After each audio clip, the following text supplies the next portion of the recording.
Hi, today I'm going to show you how to take the military crimp out of a 223 piece of brass, which you can see I cannot get it to go in. So what I'm going to do is pull it out, and I'm going to use a Lee Chamfering deburring tool.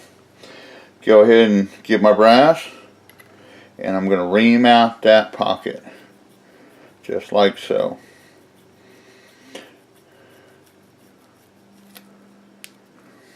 And then go back and reseat my primer, and it slides just right in. So just a quick tip. Hope you have a good day, and thanks for watching.